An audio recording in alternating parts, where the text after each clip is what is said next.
Thank you, everybody, for being here this afternoon, listening to what we want to say about feminism and ageism. Of course, it's a huge passion in my work, and although many people, I need to say, have tried to deter me from that path, why feminism? That's over. And ageism is not sexy, as we know. But I'm stubborn, and I'm still here.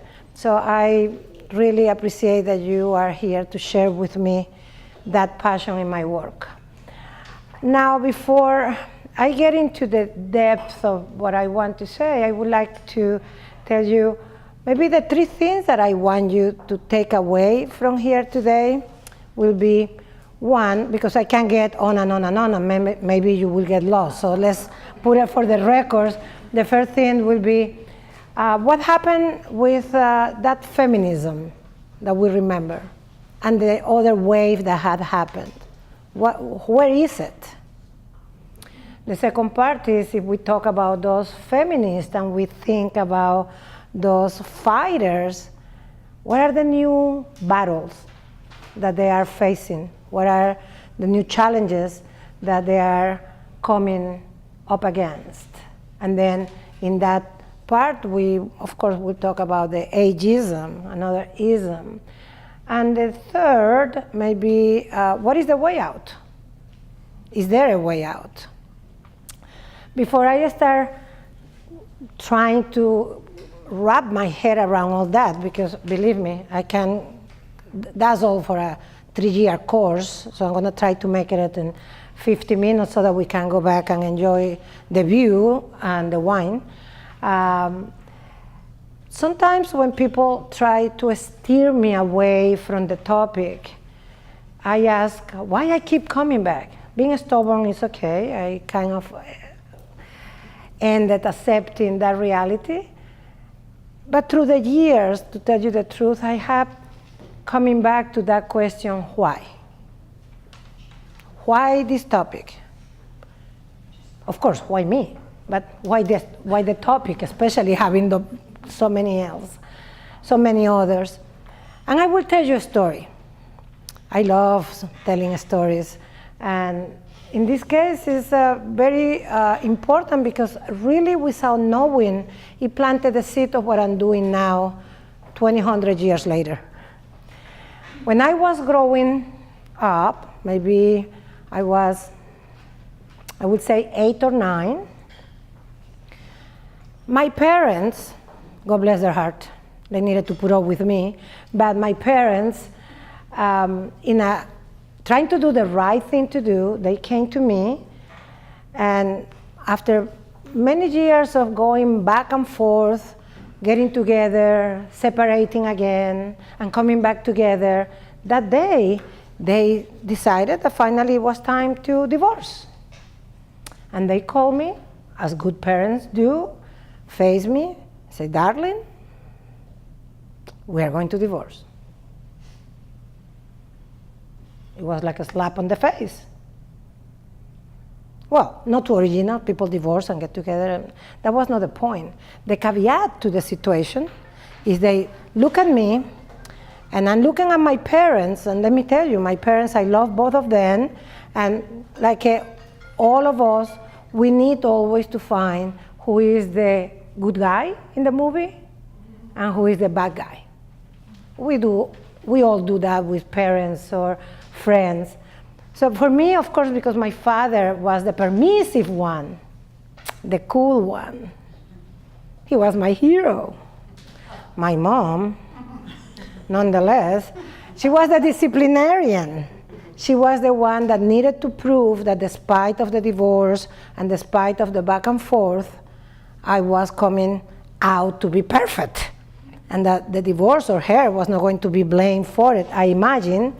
So believe me, she was, if we need to get the good guy, she was the wicked witch from the West. But I love them both, but in an 8-9-year-old brain, that's kind of the way that you see it. So after saying we are divorcing, I have my mom in front of me with my dad, and she said, whom do you want to go live with? If the first announcement of the divorce was a slap on the face, this was the atomic bomb. Who do you think I wanted to say? What do you think that I wanted to say? Of course I wanted to go with my dad. And then I heard this voice that was not mine, the outer voice, because it was not the inner voice, saying, with you, Mom. And I couldn't believe my ears. I couldn't believe that I have just announced those words. And that was it. Life went on. We continue. And of course, at that moment, I didn't feel the impact of what happened. But I did have this feeling growing up. I don't want to be too dramatic, but I was having this feeling of being totally powerless. Since it was not my voice, it was somebody else's voice, I was feeling voiceless. And this feeling of powerlessness started kind of growing. And through a couple years, I was a happy child, believe me, but it was kind of this insidious feeling somewhere like, I don't want ever again in my life to feel voiceless, disempowered, and without choices. Well, that stayed there. I went on with my life, did what I needed to do, and at some point when you need to do that deep soul search about what you really want to do, say, I want to empower people. I want to make them happy. I want them to make them feel well. Way back then, although of course I'm not at all, but way back then, the right way to make people happy and do well for them was to be a doctor. So I said, okay, I'm gonna heal everybody and I'm gonna heal their souls, but I needed to go through the bodies, and that was kind of a shortcut that I didn't think was the best. So I ended up being a clinical psychologist after some ups and downs, and that's a long story for another time, maybe after this. But I found myself with this desire of empowering the people that I was working with. So I started really fast forwarding. In early of my profession, I was always empowering the disenfranchised, what we call in America, the underdogs. So I was working always with minorities, with people that nobody wants to see them, of course with LGBT community, all the minorities that you can imagine, because the thing was, you feel disempowered? Let me tell you, you have a voice and you can make it, and I'm gonna show you the way. So I felt always like a tourist guide, showing everybody the way. And there I was, working mainly with women and thinking, well, women is a sector of our society that I felt very much, because I am part of it, like needed that empowerment, and we needed to find that place in society. Thanks God for the 60s. With all the craziness that maybe it brings with, I found the feminist movement. Oh, there was the feminine mystique, Betty Friedan, was the revolution from within, from our Shiro, Gloria Steinem. There was Simone de Beauvoir with the third gender in France, and Hélène Cixous, and all these people that just fill my brain and my heart. It was like, oh, there are people out there that believe that we can make it and believe that we can do it, and there is kind of a map here to follow. Well, needless to say, I was totally in love, which is not too difficult for me to fall in love with things, topics, ideas, and people. I'm happy to say that, so I have a lot of people that I love in my life. Well, going back to the feminism, we went through the 60s and the 70s, where that feminism, that was not the first. A lot of people think that the 60s was our first wave of feminism. Let me tell you, that was like the 10th. We have people from the 1500s, ladies that could have been burned at the stake for trying to be feminist, but I'm not gonna go to the story because feminism is a whole matter of a story. But if we go to the one that we know as feminism, the one on the 60s and the 70s, it was all about equality. We need to be equal. We are equal to men. My friends, let me tell you, we are equal to you. Let's stop it there for now. And then we went for equality, equal opportunities, equal chances in society, but mainly was creating this place in society for us where we could come out. And then a lot of the movement started focusing later, of course, on not only equality, but equal rights, rights for abortion, rights for the vote, equal salary, different takes on parenthood and motherhood, and things were changing and was giving us this spectrum of really having different choices. Then the 80s came, and is like what in this last century, the 20th and the 21st, we call the second and third wave of feminism, although it's not true because it's like at the number 20th, where we started looking at, well, maybe that's not the only part that feminism wants to study. But going back to that 60s and 70s, we wanted not only the equality, but we wanted to find that power to carve out the place for us in society. As a professional, I said, that is my call. I will show you that power, and I focus a lot in working on self-esteem. Self-esteem for women, that was the dead horse that I was beating up. Okay, let's work on your self-esteem. If you know who you are, you know how beautiful you are gonna get it. And you're gonna get that place, and you're gonna feel powerful, and nobody will tell you what to do or what not to do, and you are not gonna take no as an answer. And I kept going, and I was totally passionate, and I was very happy seeing the results. Some time elapsed, and some years passed, and like I said, we went then into the 80s, and I was still seeing the same people that no matter what they did and no matter how much they tap into that self-esteem and looking for their self-realization, things were not happening fully out there. Society was not changing at the speed that we wanted. These women, I kept seeing them through the decades, and one decade after another, all clients, new women coming, and I was like, wait a minute, what is going on? I thought that we had it. I thought that we had found, the Holy Grail. Well, not holy and no grail. We hadn't found it. And in the 80s, that other wave of feminism was saying, well, we are not finding it, because in reality, it's not about equality. And that was, the deconstruction in the postmodernist era that started talking about, done with equality, we need to come to the uniqueness. What is this? We have fought so much for equality, we are going to lose what we have. And actually that wave of the postmodern feminism was challenging the feminist movement that we know from the 60s and the 70s, and was actually a setback.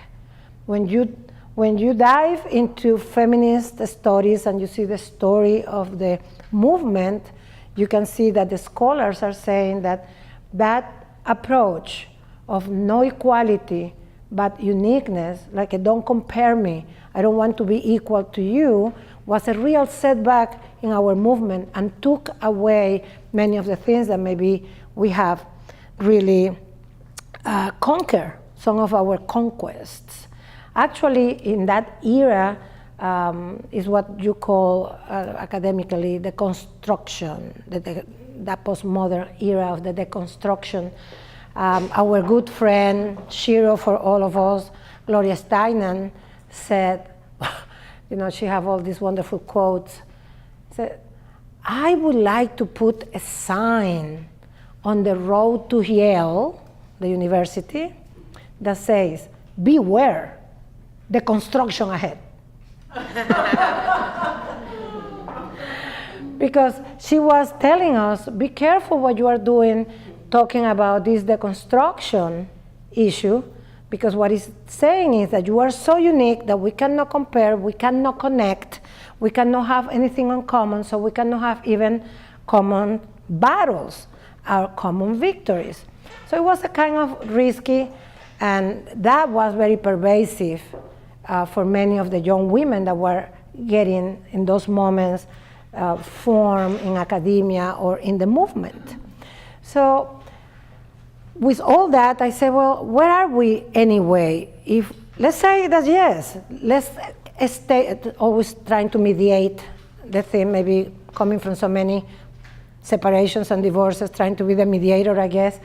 I was, let's keep the equality, and let's keep trying on the self-esteem and finding the power within you and the self-realization.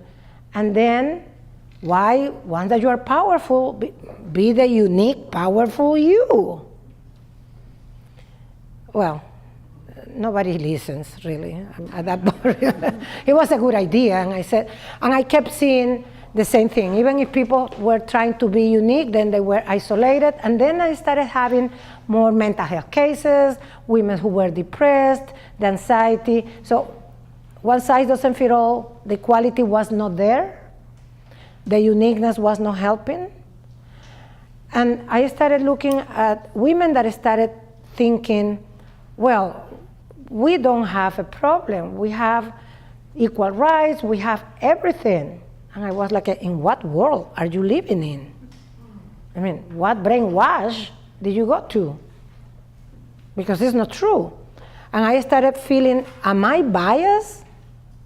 So I went out as a good researcher, as a good academic person, and I started looking at those women on those decades and what was happening with them, what they were feeling, what were they thinking, for sure, but what was the reality? And the reality was very separated. One is they didn't think that they were equal to men, and they didn't need equality. I said, sure, I mean, doesn't surprise me. You don't need equality because you have it. But maybe you have forgotten the shoulders of the women that carry you onto that equality. What women are you talking about? Some of them told me. And I saw that disconnection. It was like that part of history didn't exist anymore for many of these women. So not only the people that I saw coming, women through the decades, and that they couldn't find themselves. We are going to have always that problem, but I thought that after so many years of trying to fight, not only for the rights of being in society, but also to find ourselves, that was kind of about time that we had the magic bullet, or at least a formula to deal with that. Well, through the research that I started doing, I had a wonderful opportunity at some point to continue the debate. I was, like I tell you, is equality or is uniqueness? I mean, really, what is going on? What is what you need? Is because I'm too old? Is because you are too young? Or what is it? I had the opportunity to go to interview and be with close to 2,000 women. Well, wow, that was something for somebody like me, and some of you know what I mean. It was a great opportunity to be in only one place, was the Omega Institute. They have their biannual Women and Power gatherings, and they allowed me to, well, I was a participant, but they allowed me to interview and pass a survey to all the women who were there, listening to Nobel Prize people like Rigoberta Menchú, San Queen Ju from, I'm sure that I said it wrong, from Myanmar, Burma, the woman who just won the elections in that country. There were feminists, Gloria Steinem was there, Jane Fonda, so many other people that I don't remember the names because, but famous in their own field. And it was a fantastic opportunity to really, without the contact and the intimacy that I usually have with my clients or my patients, of unknown people to answer clear questions. Okay, my friend, what is going on? I mean, what is what you are feeling as a woman? Are you in the right place? Are we doing the right things for you? Are you really on somebody's shoulders? Are you leaning on somebody? Are we helping you? And the findings were appalling.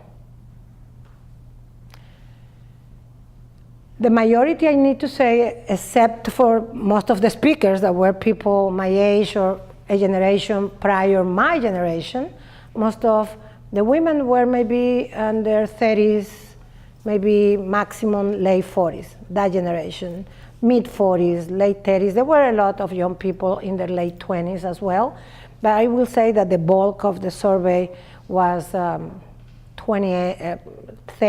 to 38. They had a question: what feminist movement are you talking about? Who are they? What did they do for us? They don't understand us, and you don't speak our language. Your discourse, and that was exactly verbatim for many of them, your discourse is passé. I get goosebumps because I didn't know what to do with that reality. Sometimes be careful what you ask for. I wanted your honest opinion. So I was left still with my dreams. Oh yeah, I'm a dreamer. So I was still left with my dreams that we could change this. I had still the illusion that all these new women could be part of the critical mass that could come and really make the change that we wanted to see. But then I needed to be objective to understand that what they were saying was the reality. And I needed to take it the way that it was. So I said, what happened? And I started talking to the ones that were more my age and had the opportunity really to talk to Jane Fonda, that I have never imagined that I was going to talk to somebody, that was so famous in a so informal forum, very approachable. And she came and said, what the heck are you doing and who are you? I said, well, I'm trying to figure out this, and I told her about the feminists and how to really empower women and how to empower our younger generations. And she said, if you find the answer, here is my address. Because I have been trying myself to figure it out. And I don't know what we are missing. Those words, well, not only that she's a wonderful woman, beautiful, very fit, I said, oh my God, okay, so I'm not alone. I'm not alone in the search for meaning. So I said, let me look at what happened with we. I'm trying to see what happened with you, women, but let me see what is happening with us. Where are we? Oh my God.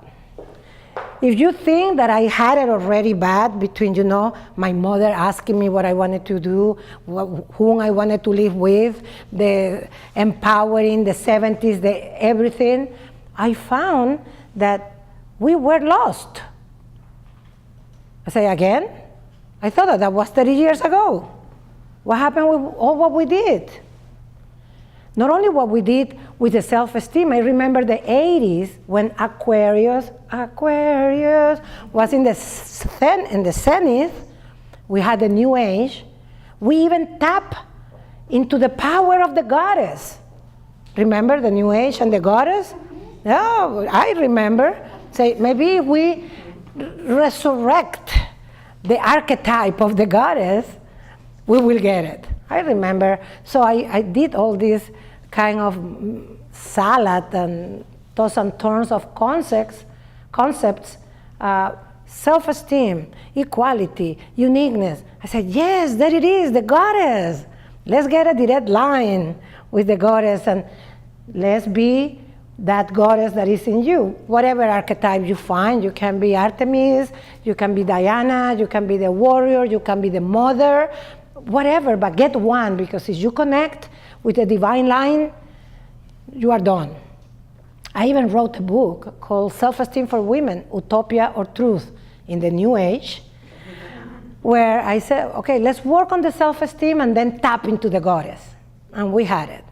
So talking to these women my age, I said, well, okay, do you remember when we were tapping into the goddess? Do you remember when the New Age, we were doing crystals and trying to call Aquarius to our life and maybe being the best we could and being part of the universe and the divine essence as a way to forget that we are imperfect and to remember how good we are as part of the universe. What happened with that? I said, never happened. And right now I feel invisible. I said, you feel what? Invisible. People don't see me. I said, why? Because I'm old. I said, okay, I don't have more room for more problems. So I'm trying to fight, you know, if it's equality or not equality, that we know that is not yet there. I was watching a program no long time, few days ago, of women on their 30s in our backyard in the Silicon Valley, telling us stories of horror, how promotion, advancing their careers, and investment are coming through sexism and blunt sexual harassment. This is days ago, Silicon Valley, I'm not talking 55 years ago. So the mattress system still works out there. So yeah, equality, so it's not there. We don't have the equality that we wanted. We still are second-class citizens, and now this new problem, the ageism. Now we are invisible, and people are not looking at us. So we have the whole enchilada, the whole shebang together. And then I was thinking, well, what could be the way out to this? What is the option? Because it's a reality. We never achieved equality. There is a wonderful story that was published by the American Psychological Association 2 years ago. It was sponsored by the University of Nevada. Very good university, but it's not as famous as Yale or Harvard. And these researchers, they from all United States, but it was sponsored by the University of Nevada, they follow professionals where they try to pair the same type of upbringing, socioeconomic status, a school. So meaning that if I was going to get a lawyer, I got a lawyer from the South that went to this particular university that come from upper class or middle class, or the other ones, 2 doctors, physicians that are coming from blue-collar families, same university, everything the same.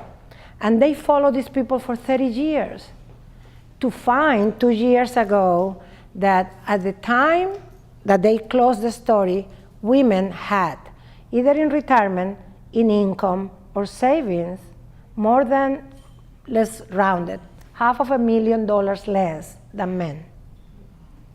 Doesn't matter if they were 2 doctors from Harvard, the only difference was gender. So that's going back to the real situation, the state of the affairs. Don't talk about the state of the affairs in terms of our nation, but in terms of our society, the state of affairs on equality, a lot to do. Like I said, these young women, they were just on television saying the names of the men that they approached for investment in their projects, or their bosses, the CEOs, and how not only they were sexist, but they were harassing them sexually. So all these type of things still happen, and we know it's still something culturally that will maybe be there for a long time. But I said, going back to these women in New York that say, there is nobody who can listen to us. Your discourse is passé, démodé. We don't understand. We don't have the same reality. I said, well, how do we connect this? How did we fail to burn the past? How did we fail to build the bridge, to be able to pass the baton, to pass our ancestry, to pass the successes and the lessons from the past. We must have missed the boat somewhere. Because if these women cannot understand us, the younger generations don't know what we are talking about. They don't understand how they say our discourse. I'm sure that it goes both ways. You know how they say in America, you need two for tango. So it's not only their fault, it's our fault. We missed one important part. So when they told me, I feel invisible, I feel that I don't exist. Look at the media. The media portray all beautiful women. You don't see any old, raggedy, wrinkled woman selling you the new version of the Tesla. They are all sexy, skinny, and other accolades. The only place where you see older women in the media if they are portraying or trying to sell you anti-wrinkle creams.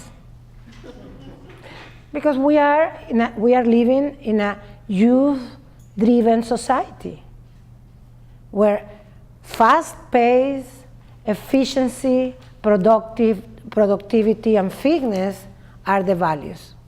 The values are not knowledge or wisdom or even tradition, heritage, your background. Doesn't matter if you are not famous or you are not the wiser person in town, you have been on this planet for a while. I'm sure that you have something to teach. But like I said, in our society that denigrate mainly women, and that was my focus, has been for the last 5 years, how all women get a worst. Because we are already, sorry, I'm trying to play the violin here, but first of all, we are second-class citizens just because of being women, because we didn't get to the equality ever. And in a male patriarchal culture, that's difficult. Thank God for some of our brothers and our parents and fathers and boys that are different and are creating maybe, a way out for new generations as well. But in general, in the patriarchal society, we didn't have a room. And now, the gravity is doing the work, and you are losing everything, your fitness and your body and so on and so forth. It's like there is no room for you. And most of the time for older women, you are done with the main roles that society allocated to you. You are done with being a mother, you are a grandmother, and now you are only what I call the holiday token. You cook in Thanksgiving, and everybody comes and see you.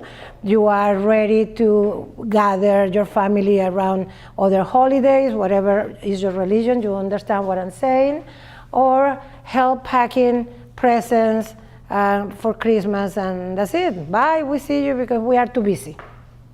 We don't have more time, and you are not part of our life anymore, and you are not part of this society.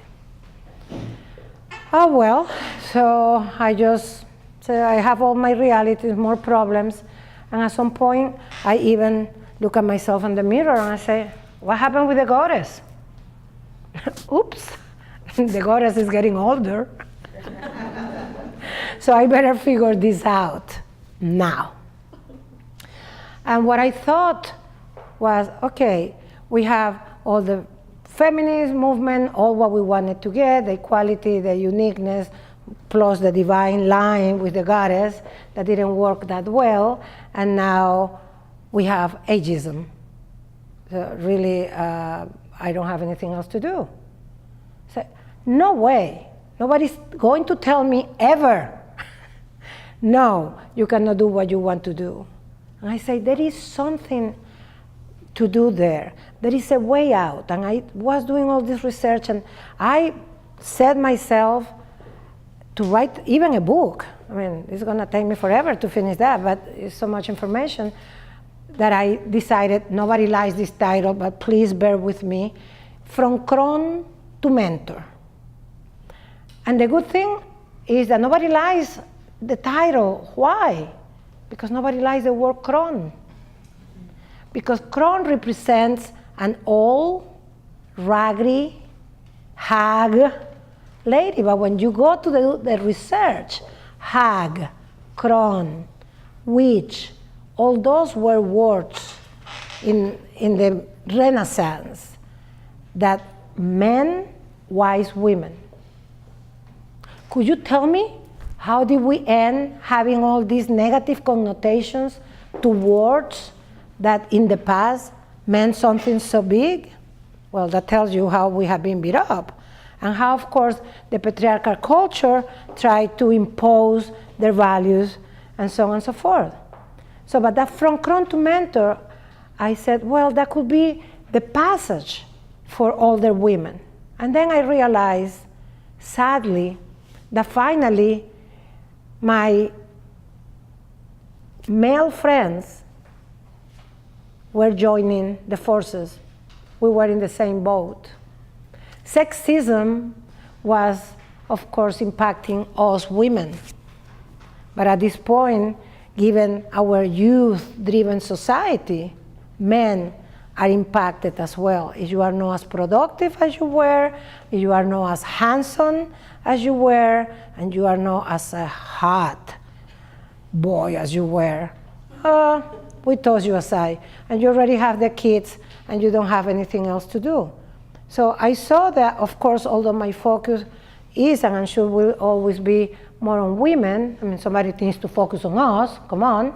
I invite my male friends here to join forces to work for the males, but the ageism is so pervasive that it's not only attacking women, it's impacting men as well in their manhood, whatever way you want to see it, and for us in our self-realization and the self-concept that we have. So I say, okay, I have the problem that the women, the new generation, don't understand what happened with feminism, but we were fighters, and we created all these changes, maybe not final and maybe not total, but we did it. That's why the young people are where they are. They think that they got it there by the blue moon. I mean, all this equal rights that they have now. I said, perfect, that's the bridge. That part of from being an aging woman, from the fighter that you were, because you were one of the many that made possible the conquest of not only equal rights, and many of the rights that really we are about maybe losing. We need to understand that there is still things to do. And when I told you that, well, 3 things that I wanted you to take away from here today. One, you got it clearly what has been the wave and this movement of the feminists, the ageism. I don't need to explore more, you know. It's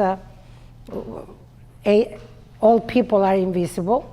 You get mad at them when they are too slow in the supermarket. Don't tell me now, because I do.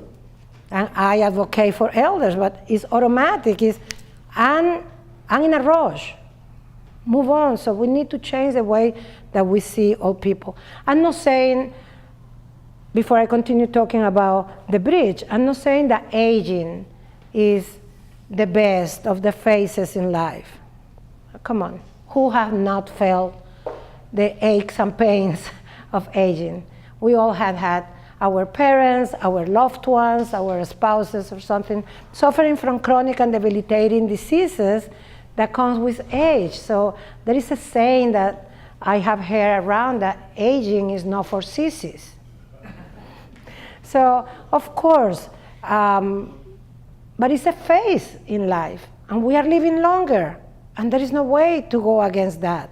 So why not to make that phase of life a meaningful one?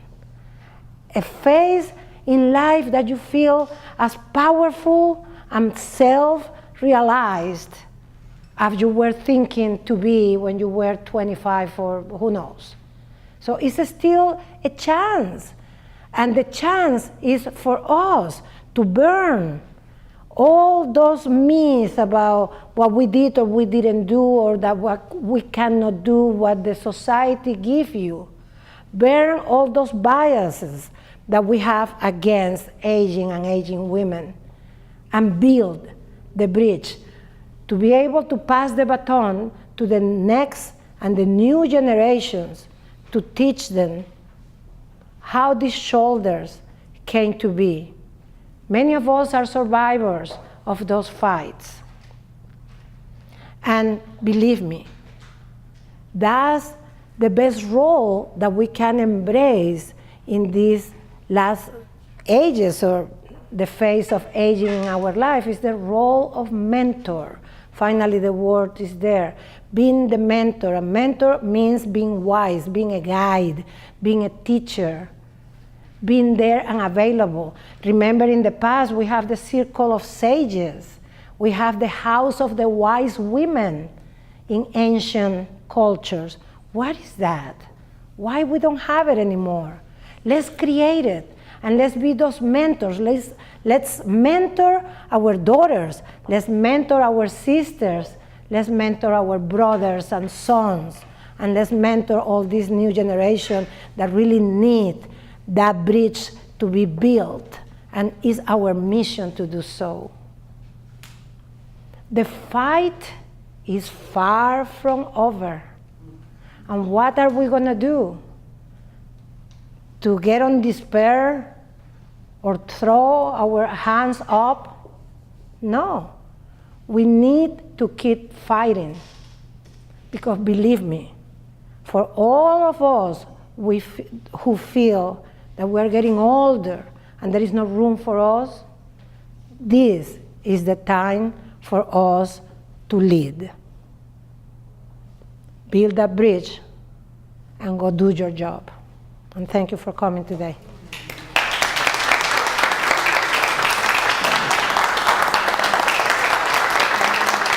Thank you.